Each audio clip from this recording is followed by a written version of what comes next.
Je travaillais quand même pendant que j'étais parti en compétition, puis j'ai fait ma pire compétition à vie. J'ai raté mes sauts, je me suis blessé. OK, non. Quand que je suis en compétition, j'ai besoin d'un endroit où je peux me concentrer là-dessus puis faire juste ça. Je me suis fait inviter par Red Bull Cliff Diving pour faire la compétition. Donc, je me suis déplacé. Ils m'ont envoyé ici. Puis, le but, c'est de faire une compétition avec les 12 meilleurs au monde. Salut, moi, c'est Michael. Je travaille chez Amelio depuis 1 an, bientôt presque 1 an et demi. Je suis développeur à temps plein. Je suis développeur full stack, alors je travaille à développer le logiciel qu'Amelio produit. Et là, en ce moment, je suis à Copenhague, au Danemark. Je suis en train Je me suis fait inviter par Red Bull Cliff Diving pour faire la compétition. Donc, je me suis déplacé. Ils m'ont envoyé ici. Puis, le but, c'est de faire une compétition avec les 12 meilleurs au monde. Quand j'ai commencé ma carrière de plongeur de cliff diving il y a 7 ans, 7 ans, c'est ça, mon but, c'était de faire Red Bull Cliff Diving un jour. Puis, j'ai fini par avoir mon invitation. C'est un peu un rêve qui se réalise. Vraiment, j'ai juste commencé à plonger en piscine pour le fun, juste pour me retrouver sur les tremplins, recommencer à faire des flips. Puis, c'est là que j'ai fait comme « Hey, je vais aller faire sauter de falaise pour le plaisir avec des amis. » C'est là que je suis tombé en amour avec sauter de falaise, sauter de plus haut.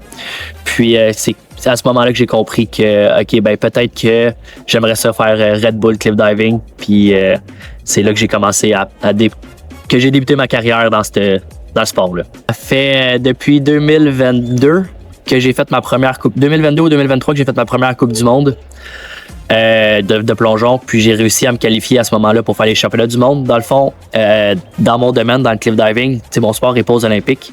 Ça s'arrête, dans le fond, t'as la Coupe du monde, t'as les championnats du monde, puis après ça, t'as Red Bull. Fait que Red Bull, honnêtement, pour moi, c'est comme faire les Olympiques. Donc, on s'entraîne à tous les jours à l'heure du midi pendant 2 heures. À peu près, moi, malheureusement, je peux pas faire les 5 jours semaine parce que je dois travailler. Je dois quand même faire de l'argent à travers ça. Puis, ça me prend quand même une journée où je suis vraiment extrêmement productif dans ma semaine. Je suis quand même productif les autres. C'est juste que ça me prend une journée où je peux me concentrer puis que j'ai pas à couper ma journée en deux. Parce que ce qui arrive avec les entraînements en plein milieu de la journée, c'est que je dois commencer ma journée plus tôt de travail puis la finir plus tard parce que je dois aller à mon entraînement entre les deux.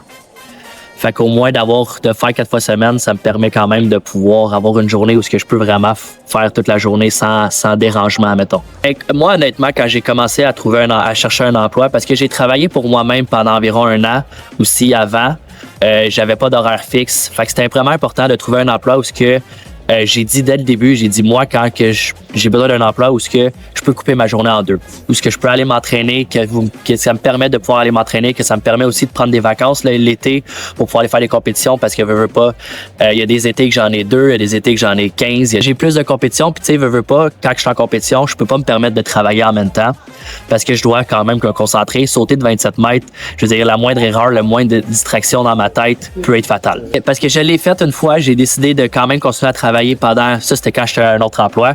Je travaillais quand même pendant que j'étais parti en compétition, puis j'ai fait ma pire compétition à vie.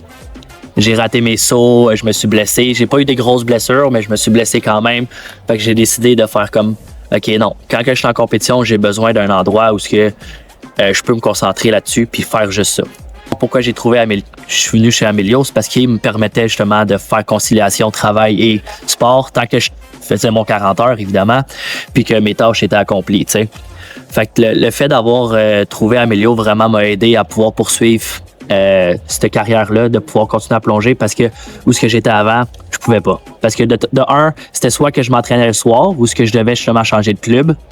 Je pouvais pas m'entraîner avec le monde avec qui je m'entraînais. S'entraîner avec les professionnels versus s'entraîner avec des jeunes, parce que le soir, c'est beaucoup des jeunes qui s'entraînent, puis le jour, c'est vraiment les professionnels qui font ça à temps plein. C'est pas la même dynamique. T'as pas le même vouloir versus les jeunes, puis t'as pas le même... Moi, j'ai toujours été dans un monde où si je m'entraîne avec du monde meilleur que moi, je vais devenir meilleur parce qu'il me pousse à vouloir être meilleur. Alors que si je suis le meilleur à cet endroit-là, je vais faire comme m'asseoir sur mon talent puis rester là, tu sais. Fait que je sais qu'avec Amelio, justement, ils me permettent de continuer à avoir ce lifestyle-là, puis je pense que je fournis assez bien au travail pour pouvoir continuer ça, puis que ça me permet d'être plus productif. Puis évidemment, une fois, j'ai atteint le but de Red Bull. Aujourd'hui, cette semaine, mon but, c'est de savourer ce moment-là.